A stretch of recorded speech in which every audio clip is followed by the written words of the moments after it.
Subscribe and hit the bell icon to never miss another update from India Forums. Lucky रहा हूँ कि मुझे कुछ ऐसे दोस्त मिल गए जो ऑलरेडी यूट्यूब नया नया था और उस पे ऑलरेडी वो चैनल स्टैब्लिश कर चुके थे, एक दो वीडियोस उनके वायरल हो चुके थे और वहां पे मैं लैंड किया डायरेक्ट। और पहले दिन ही मैंने एक वीडियो शूट किया। इज द टाइमिंग कि तुम किस टाइम पे मुंबई में आए हो, तुम कौन से टाइम पे तुम्हारा यूथ आया है और कौन से टाइम पे तुम्हें करियर चूज करना है।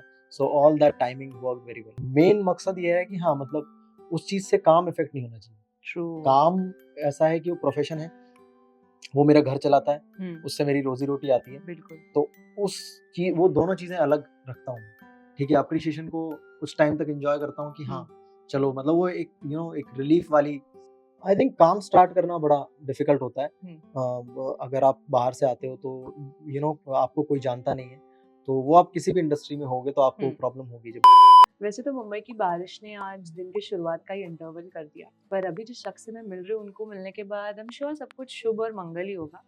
पर इनसे ना थोड़ा ज़्यादा सावधान रहना पड़ेगा, क्योंकि ये ऐसे जादूगर हैं कि अगर इनको अपने स्क्रीन्स पे देख लिया ना एक बार, तो आपका दिल करेगा इन्हें आप परमानेंट रूममेट बना लो। यही नहीं बल्कि मिस्टर, मिसेस और सारे ऑडियंसेस का प्यार का इतना कोटा है इनके पास कि एक फैक्ट्री भी कम पड़ जाएगी। तो आइए पंचायत करते हैं उनसे जिन्हें सारी लड़कियां बनाना चाहते हैं अपने सैया, but we would lovingly call him our Jeetu bhaiya. Welcoming Jitendra in conversation with me on India forums. Hello. काफी क्रिएटिव था यार।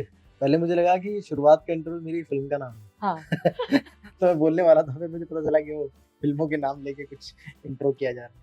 नाइस। कैसे हो आप? रातों को नींद आ रही है रिव्यूज इतने अच्छे अच्छे पढ़ के? रातों को नींद तो जनरली कम आती है, चाहे रिव्यूज आए चाहे ना आए। बट हाँ अभी तो खैर प्रमोशन में लगे हुए हैं तो नींद कम ही आ रही है। क्योंकि प्यार ना दुगना हो चुका है ना, पंचायत का अभी अभी जो खत्म ही नहीं हो रहा है, उसके साथ साथ इसका भी। तो मैं आपसे जानना चाहती हूँ कि जब आपने कोटा फैक्ट्री को हाँ करी थी, when you came on board with the script, तब दिमाग में क्या थॉट्स थे? काफी अलग थॉट्स थे जो अभी नहीं है। उस टाइम पे वैसा था कि टीचर का रोल है, पता नहीं किस तरह से प्रोजेक्ट किया जाएगा, लोग किस तरीके से परसीव करेंगे। सो वो सारे थॉट्स थे जो किसी भी एक्टर के दिमाग में आ सकते हैं, क्योंकि आई वाज 26-27 जब ये चीज़ें पहली बार मुझे ऑफर हुई। तो मुझे लग रहा था कि हाँ शायद कोई स्टूडेंट का रोल आएगा, but that was a teacher. तो थोड़े कंसर्न थे उस टाइम पे अपने दिमाग में, बट वो बहुत ज़्यादा हावी नहीं थे, क्योंकि मुझे पता था कि मेकर्स बहुत अच्छे हैं, जो राइटर हैं वो काफ़ी, दोनों राइटर्स जिन्होंने सीजन 1 लिखा था, अभिषेक यादव और सौरभ खन्ना, दोनों ही एक्सपीरियंस राइटर जिन्होंने लाइफ भी देखी है। एंड जिस तरह से स्क्रिप्ट आ रही थी तो मैं बहुत थे डाउट्स, बट उतने वो हैवी नहीं हुए मेरे दिमाग में कि यार कि मैं कुछ मना ही कर दूं कि मुझे नहीं करना, क्योंकि राइटर्स मुझे लग रहा था कि बहुत इंटरेस्टिंग है। हाँ। उनके साथ काम करने में मजा आएगा। सो एक्साइटमेंट भी थी। हाँ, और फर्स्ट और सेकंड सीजन का प्यार देख के कहीं ना कहीं एक प्रेशर था आप पे when you were shooting for the third season कि यार लोगों के एक्सपेक्टेशंस अभी बढ़ गए मुझसे, है ना? तो वो प्रेशर को कैसे डील कर? वो आई थिंक मुझे लगता है कि वो प्रेशर होता है कि हाँ अभी पिछले 1-2 में बहुत प्यार मिल गया है। तो अभी कैसे किस तरीके से आगे बढ़ेंगी चीज़ें, कैरेक्टर किस तरह से आगे जाएगा और क्या-क्या चीज़ें हो सकती हैं, तो वो सारी चीज़ें स्क्रिप्ट लेवल पे ज़्यादा मैटर करता है। तो वो अगर स्क्रिप्ट अच्छी हो, अगर आपको स्क्रिप्ट में कैरेक्टर में वो चीज़ें सही से आगे जा रही हो, तो फिर एक्टर को बहुत ज़्यादा वरी करने की ज़रूरत नहीं। बिल्कुल। तो ज़्यादा प्रेशर मुझे लगता है कि स्क्रिप्ट राइटर्स पे होता है, जब खासकर जो सीरीज जो लिख रहे होते हैं। क्योंकि पहले कुछ काम उस चीज़ में निकल चुका होता है, तो वो चीज़ें मेंटेन भी करनी होती हैं, प्लस कहानी आगे भी बढ़ानी आनी चाहिए, नई चीज़ें भी ऐड हो, प्लस ऐसा नहीं कि पुरानी चीज़ें सारा ट्रैक भूल ही जाओ। तो दोनों ही चीज़ें मेंटेन करना डिफिकल्ट होता है। तो सीजन में जब लिख रहे होते हैं तो राइटर्स का बहुत बड़ा हाथ होता है, और उनका काम बहुत मैटर करता है कि, और अगर उनका काम अच्छा होता है स्क्रिप्ट लेवल पे, तो प्रेशर एक्टर के दिमाग से तो ज़हन से तो पूरी तरह से निकल जाता है। बिल्कुल। और कहीं ना कहीं जीतू लालच जो है ना ऑडियंस के प्यार की, ये बढ़ जाती है क्या? हाँ, मतलब ये तो ह्यूमन नेचर है। मुझे ऐसा लगता है कि आपको मतलब एक्टिंग का बहुत बड़ा रीज़न ये होता है कि जब तुम पहली बार परफॉर्म करते हो तो उसका एक मतलब चाहे तुमने कैसा भी परफॉर्म किया हो, अच्छा किया हो, बुरा किया हो क्रिएटिवली, बट चाहे 5 लोगों को पसंद नहीं आया हो, बट कोई अगर किसी एक ने भी आके अगर आपको ये बोल दिया ना कि हाँ यार वो सही था, तो मुझे लगता है कि वो बढ़ता ही जाता है। मतलब उसकी सीख, उसकी requirement as an actor, as human, उस अप्रिशिएशन की रिक्वायरमेंट बढ़ती जाती है। तुम चाहते हो कि हाँ जो भी मैं काम कर रहा हूँ वो लोग और लोगों तक पहुँचे, और उसको जो भी मैं काम कर रहा हूँ उसको अप्रिशिएशन और मिले। तो ये तो ऑफ कोर्स बढ़ता जाता है, बट वो एक अलग पार्ट है। मेन मकसद ये है कि हाँ मतलब उस चीज से काम इफेक्ट नहीं होना चाहिए। ट्रू। काम ऐसा है कि वो प्रोफेशन है, वो मेरा घर चलाता है, हम्म, उससे मेरी रोजी रोटी आती है, बिल्कुल। तो वो दोनों चीजें अलग रखता हूँ। ठीक है, अप्रिशिएशन को कुछ टाइम तक एंजॉय करता हूँ कि हाँ चलो मतलब वो एक एक रिलीफ वाली ये सेटिस्फैक्शन हाँ है ना। सेटिस्फैक्शन होता है कि तुमने कुछ किया और वो चलो लोगों लोगों तक को पहुंच अच्छा गया, लगा। लोगों को अच्छा लग गया, वो बिल्कुल उतना ही सेलिब्रेट करते हैं, उतना ही सेलिब्रेशन होता है कि बिल्कुल। चलो कुछ बनाया और वो समहाउ लोगों को पसंद आ गया। बिल्कुल अदरवाइज तुम्हारे लिए जो मैटर करता है कि तुम सेट पे जाओ, सीन पढ़ो, जी, एक्टिंग करो, सिर्फ उतना सा ही पार्ट मैटर करता है। करेक्ट। और उसके अलावा ये बस तुम एंजॉय इस चीज के लिए करते हो कि तुमने कुछ बनाया और नर्वसनेस थी, एक्साइटमेंट थी हाँ, कि पता नहीं कैसे लोग रिएक्ट करेंगे, और वो चलो अच्छा निकल गया। वो सेलिब्रेशन सिर्फ उतना ही होता है मेरे टचवुड वो हमेशा ही अच्छा निकलते रहे। लिए। Thank you। मैंने सुना कि आप खुद एक आईआईटीएन रहे हैं, हाँ। तो पढ़ाई में तो ऑफ कोर्स अच्छे होंगे ही आप, नो डाउट्स इन दैट, पर यूजुअली जब ऐसे फील्ड से हम एंटरटेनमेंट इंडस्ट्री की तरफ बढ़ने की कोशिश करते हैं, घर वालों का रिएक्शन हमेशा कुछ ऑपोजिट में रहता है। आपके पेरेंट्स ने क्या रिएक्ट किया था जब आपने डिसाइड किया था कि आपको वेंचर करना है एंटरटेनमेंट इंडस्ट्री में? काफ़ी शॉकिंग रिएक्शन था, हाँ। मतलब ऑफ कोर्स, क्योंकि मुझे ऐसा लगता है कि आईआईटी जैसी अगर आप तैयारी करते हो, जेईई की आप तैयारी करते हो, तो जब आप स्टार्ट करते हो तो बहुत छोटे होते हो। आप 13-14 साल की उम्र में सोच लेते हो कि ट्रू। आपको आईआईटी में जाना है। तो उसमें आपका बहुत बड़ा हाथ नहीं होता, उसमें जो पेरेंट्स होते हैं, जो फैमिली होती है, जो रिलेटिव्स होते हैं, उनका बहुत बड़ा हाथ होता है। उनका बहुत ज़्यादा सपोर्ट होता है हर तरह से, ट्रू। इमोशनली, फाइनेंशियली, और लॉजिस्टिक्स, वो सब कुछ सॉर्ट करके देते हैं आपको। आपका काम तो सिर्फ वहाँ के टीचर्स बहुत मेहनत करते हैं। हाँ, ठीक है, टीचर्स आपको जो क्रीम मटेरियल है वो निकाल के देते हैं और बोलते हैं कि तुम सिर्फ इतना पढ़ लो और इसको शिद्दत से कर लोगे, तो अगर तुम्हारा लक सही रहा तो तो हो तुम जाएगा। टाइमली सिलेक्टेड हो जाओगे। करेक्ट। तो ज़्यादा मेहनत बहुत सारे लोग होते हैं, 50% से ज़्यादा मेहनत स्टूडेंट के अलावा बाकी लोगों की होती है। तो वो जब पड़ाव पार कर लेते हो, वो सीढ़ी जब आप पार कर लेते हो, आप आईआईटी में चले जाते हो, वहाँ से इंजीनियरिंग कर लेते हो, उसके बाद आप सडनली ये बोलते हो, तो ये सिर्फ तुम्हारा मतलब ऑफ कोर्स कॉल तुम्हारा है, बट उसमें मेहनत बहुत सारे लोगों की है। बिल्कुल। तो वो परमिशन उनसे मिलना बहुत ज़रूरी है, और उनका वो शॉकिंग रिएक्शन आना बहुत फेयर है। बट उनसे ठीक से एक कॉन्वर्सेशन कर लेते हो तो वो मान जाते हैं। अपने मनवा लिया था। हाँ। कौन ज़्यादा डिफिकल्ट था, मम्मी या पापा?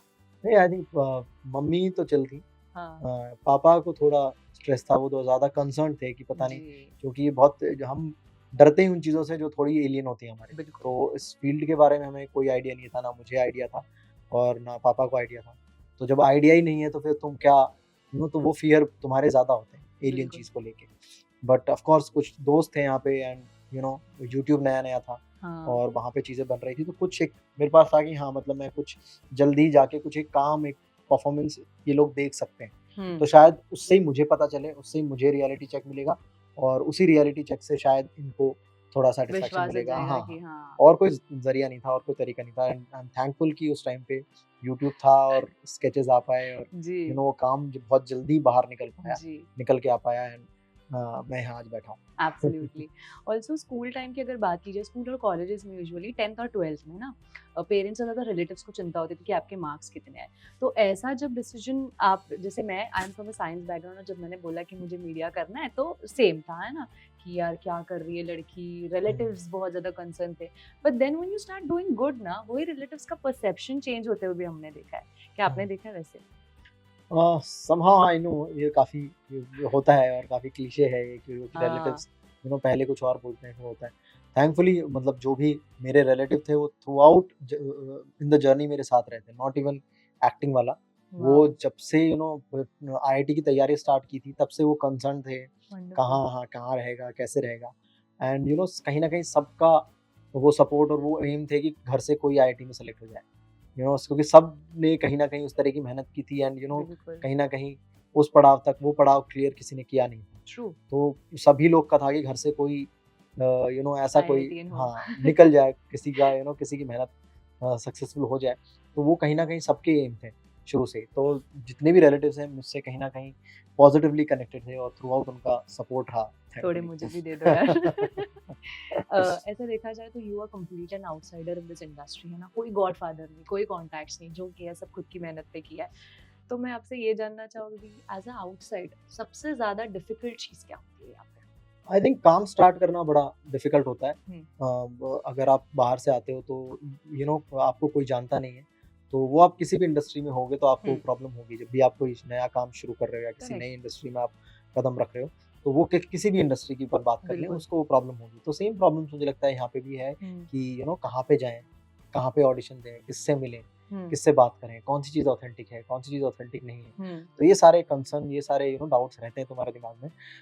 बट आई एम मतलब मैं काफ़ी मतलब लकी रहा हूँ हम्म, कि मुझे कुछ ऐसे दोस्त मिल गए जो ऑलरेडी यूट्यूब नया-नया था और उसपे ऑलरेडी जी, वो चैनल एस्टैब्लिश कर चुके जी, थे, 1-2 वीडियोज़ उनके वायरल हो चुके थे जी, और वहाँ पे मैं लैंड किया डायरेक्ट और पहले दिन ही मैंने एक वीडियो शूट किया।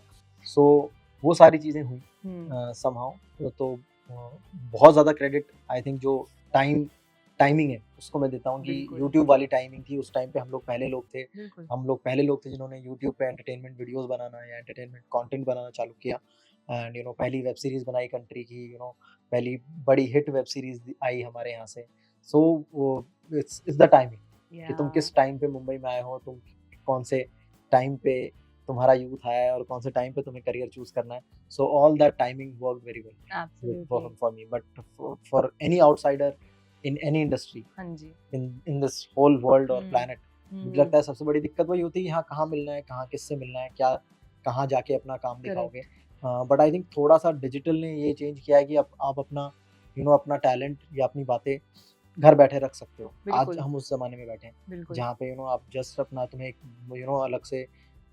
अलग से एक ऐसा कैमरा लाने की भी ज़रूरत नहीं है जो जिसकी जो तुम्हारी पिक्चर क्वालिटी बेटर करे। यू हैव योर फ़ोन जिसकी पिक्चर क्वालिटी ऑलरेडी बहुत अच्छी है, ट्रू, जिसको तुम डाल सकते हो जिसको तुम अपना किसी भी प्लेटफ़ॉर्म पे वो कंटेंट डाल के तुम बिल्कुल, अपना रियलिटी चेक ले सकते हो। तो अभी तो काफ़ी अलग सिनेरियो है। तो उस सिनेरियो का जो स्टार्ट था उस टाइम पे मैं आया और वो मेरे लिए काफ़ी हेल्प किया। And this is really inspiring for a lot of people. मैं आपसे ये जानना चाहती हूँ, जैसे सीरीज़ में हमने देखा जीतू जी डिप्रेस हो जाते हैं ना, जीतू भैया काफ़ी ज़्यादा फ़ोन नहीं उठा रहे लोगों के। सिमिलर नहीं, पर मे बी ऐसा एक बैड फेज़ सबकी लाइफ में आता है कि हमको ऐसा लगता है कि अकेले रहना चाहिए यार, आज एक बैड दिन हुआ है, किसी से बात नहीं करनी है वगैरह। तो जब आपकी लाइफ में ऐसा कोई बैड दिन होता है, रात के 2 बजे किसी को कॉल करके बात करने का मन करता है, तो who is that contact list पे किसका पहला नंबर होता है? हाँ, मतलब कोई एक पर्टिकुलर आदमी नहीं है या कि मैं इसको 2 बजे कॉल करूँगा। बट काफ़ी सारे क्लोज़ फ्रेंड्स हैं, कुछ आईआईटी के फ्रेंड्स हैं, कुछ वो लोग हैं जो इस इंडस्ट्री में मेरे शुरू में दोस्त बने, ओके, जिनके साथ हमने काम शुरू किया। ओके, तो हैं मतलब ऐसे 6-7 लोग हैं जिनको मुझे लगता है कि मैं कभी भी रात में कॉल करूँगा तो वो लोग मेरा कॉल उठा लेंगे सॉर्ट हो जाती और है फिर हाँ, और मेरी प्रॉब्लम। बात सुन लेंगे और जो मुझे कहना है, जो मुझे शेयरिंग करनी है उनके साथ वो हो जाएगा। तो काफ़ी सारे लोग हैं ऐसे। 7-8 कम से कम लोग हैं शहर में and I am really thankful कि वो लोग अभी तक साथ हैं। I want to ask you, how has life changed altogether? जब, if I'm not wrong, Panchayat और Kota factory has given you a lot of fame and love from the audience. तो कभी रास्ते पे जाते हुए आजकल ऐसे होता होगा ना, लोग कैरेक्टर के नाम से पहचानते होंगे, अरे जीतू भैया, अरे सचिव जी, तो ऐसा कोई फैन एनकाउंटर आपको याद है? हाँ, मतलब बहुत सारे ऐसे फैन एनकाउंटर होते रहते हैं जो कैरेक्टर के नाम से बुलाए जाते हैं। इनफैक्ट मेरे साथ स स्टार्ट से ही वैसा हो रहा है कि मुझे हम्म, लोग जनरली कैरेक्टर के नाम से ही हम्म, बुलाते हैं। आई थिंक पहला जो हिट कैरेक्टर था वो मुन्ना जज़्बाती था। हाँ, तो कम से कम मैं 2-3 साल मैं रेगुलरली काम कर रहा था, रेगुलरली चीज़ें आ रही थी। बट वो कैरेक्टर इतना पॉपुलर हुआ था कि जी, वो 2-3 साल तक लोग मुझे मुन्ना जज़्बाती ही बुलाते थे। तो वो बहुत फ़नी हुआ करता था। जहाँ भी मैं जा रहा हूँ मुन्ना जज़्बाती तो या फिर मुझ कई बार जज़्बाती वो लोग हटा देते थे। सिर्फ़ मुन्ना, मुन्ना बुलाते थे। तो कई बार समझ में नहीं आता था कि मुन्ना क्यों बुला रहा है। फिर मुझे कनेक्ट करता था अरे 3 साल पहले कुछ कैरेक्टर किया था इसलिए उसने वो कन्फ्यूज़ हुआ और उसने मुन्ना बुलाया। तो मैं काफ़ी थैंकफुल रहा हूँ जितने भी कैरेक्टर्स या मैंने जितनी भी स्टोरी या स्केचेस का पार्ट रहा हूँ, उनके कैरेक्टर बड़े पॉपुलर हुए हैं और कैरेक्टर के नाम से लोग बुलाते रहते हैं। Life has change, like 360 degree turn हो गया है पूरा। करेक्ट। कोटा फैक्ट्री या पंचायत? अभी तो कोटा फैक्ट्री चल रहा है यार देखो। तो अभी तो यही फेवरेट है। Well, before wrapping this up, दो लास्ट सवाल है आपसे। कोटा फैक्ट्री एक बहुत इंपॉर्टेंट इशू को भी फोकस करता है, और आप खुद जब उस फील्ड के स्टूडेंट रहे हो, कितने रिलेटेबल चीज़ें लगी है जब आप वो सब शूट कर रहे थे सब कुछ, भले फिर वो प्रेशर हो या फिर सुसाइड्स हो या फिर क्लास में कोई कॉन्सेप्ट समझ नहीं आ रहा है और दूसरे को समझ आ रहा है, तो वो एक खुद में ना बहुत कमी महसूस होती है कि यार सेम पढ़ रहे हैं ना हम तो, पर मुझे नहीं आ रहा और उससे आ रहा है। क्या कुछ रिलेटेबल लगा आपको?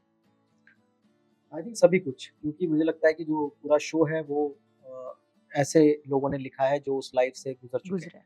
तो वो आई थिंक कहीं ना कहीं ऑफ कोर्स रिसर्च बहुत इंपॉर्टेंट थी कि अभी का कोटा कैसा है, अभी कैसे चल रहा है। तो हमेशा से राइटर्स क्योंकि टाइम भी बहुत लगता है बनने में, तो हर 2-3 साल में कोटा में भी चीजें बदल जाती हैं। बिल्कुल तो वो राइटर्स वहाँ पे जाते हैं और रिसर्च करते हैं कि हाँ मोटा मोटा क्या क्या चेंज हुआ है, और बिल्कुल उसको वो अपनी स्क्रिप्ट में डालने की कोशिश करते हैं। बट इमोशनली या इंसिडेंट्स वाइज जो चीज़ें होती हैं वो कहीं ना कहीं सिमिलर होती सब हैं, सिमिलर वो सिमिलर होती हैं और वो उन लोगों ने भी एक्सपीरियंस की हुई है, तो वो चीज़ें आती हैं। तो most of the things in the show are very relatable and very real. है ना। और बडिंग एक्टर्स के लिए जो जैसे आपने बहुत शुरुआत की थी इनिशियली, तो कोई ऐसे बताने वाला था नहीं, कोई गाइड करने वाला, तो मे बी जो यंग एक्टर्स है जो अभी एस्पायर कर रहे हैं to come and venture into the field, उनके लिए एक अगर एडवाइस आपको देनी है, तो वो क्या दोगे? जैसा कि मैंने पहले भी बोला कि हम लोग बहुत ही एक अलग एरा में हैं अभी, जहाँ पे हमें अपना टैलेंट दिखाने के लिए बाहर के सपोर्ट की बहुत ज़्यादा ज़रूरत नहीं है। अपना हम्म अपना अगर हमारे पास कोई टैलेंट है, हम्म तो हम लिटरली उसको घर में बैठ के किसी भी यूज कोने कर में, और वो सकते देखा है करेक्ट हमने, मतलब इंस्टाग्राम हाँ, पे। जिसका भी जो भी टैलेंट है हाँ आजकल लोग परफॉर्म करते हैं, रिकॉर्ड करते हैं और बिल्कुल इंस्टा पे डाल भी देते हैं और उनको रिस्पॉन्स भी मिल जाता है, एंड उनकी एक फैन फॉलोइंग भी हो जाती है, उनकी एक बिल्कुल पर्टिकुलर ऑडियंस भी बन जाती है। तो मेरे हिसाब से जो भी किसी को जो भी करने का मन है, वो बहुत ईज़िली अपना टैलेंट दिखा शो कर सकते हैं सकता ना। है और वो रियलिटी चेक उनको मिल सकता है बहुत जल्दी, एंड वो इम्प्रूव कर सकते हैं। और अगर उनको लगता है कि हाँ, ये चीज़ उनके लिए वर्क नहीं कर रही, तो वो दूसरी चीज़ भी बहुत इमीडिएटली स्विच कर सकते हैं। करेक्ट पहले वो टाइम नहीं था, पहले you always be hopeful for longer हाँ कि यार शायद अभी नहीं वर्क कर रहा है, बट करेक्ट आगे आगे करेगा, बट करेगा शायद अभी नहीं कर रहा है, आगे नहीं कर रहा है। तो क्योंकि तुम्हें ऐसा लग रहा होता है कि तुम्हें करेक्ट लोग नहीं मिल रहे हैं या करेक्ट सपोर्ट नहीं मिल रहा बिल्कुल है, या करेक्ट अपॉर्चुनिटीज़ नहीं मिल रही है, उस वजह से वो होपफुल रहते हैं और टाइम निकल जाता है। निकल जाता था। बट आजकल वैसा नहीं है। आजकल तुम्हें क्योंकि बहुत एक्सटर्नल सपोर्ट की ज़रूरत नहीं है, तो तुम ही अपना टैलेंट दिखा सकते हो और थोड़ी समझदारी से, थोड़ी सेंसिबिलिटी से आप ये जज कर सकते हो कि हाँ, ये चीज़, ये वाला टैलेंट या ये वाली लाइन मेरे लिए वर्क कर रही है या नहीं। तो तुम बहुत जल्दी स्विच करने का भी तुम्हारे पास टाइम होता है, बिल्कुल एंड अगेन वो भी तुम उसमें भी अगर तुम स्विच कर रहे हो, तो वहाँ पे भी तुम्हारे पास टैलेंट दिखाने के लिए बहुत ईज़ है। जी तुम आप खुद से कर सकते हो। करेक्ट तो सबसे अच्छे स्पेस में पैदा हो रहे हो जहाँ पे तुम्हें बहुत एक्सटर्नल सपोर्ट की ज़रूरत नहीं है। तो आई थिंक उस चीज़ को यूटिलाइज़ करना चाहिए। बिल्कुल। और बड़े स्क्रीन पे तो हमने आपके जो परफॉर्मेंस थी शुभ मंगल ज़्यादा सावधान, उसको भी बहुत सराहा। अब मैं आपसे जानना चाहूँगी अपकमिंग प्रोजेक्ट्स क्या है यार? We are really waiting to know what is beyond OTT. Are you doing something else also? हाँ, बहुत सारी चीज़ें हो रही हैं, बहुत सारी इंटरेस्टिंग चीज़ें आ रही हैं। सो बस इतना होपफुली ही कहोगे? होपफुली जल्दी आपको देखने को मिले मज़ेदार सान्विका, चीज़ें। You are correct. He is an introvert. You are correct, ज़्यादा कुछ बताते नहीं। Well, that is all that I had in store for you guys. Signing off, this is Nikita Bagwan with cameraman Babaji and Yogesh, India Forums, Mumbai.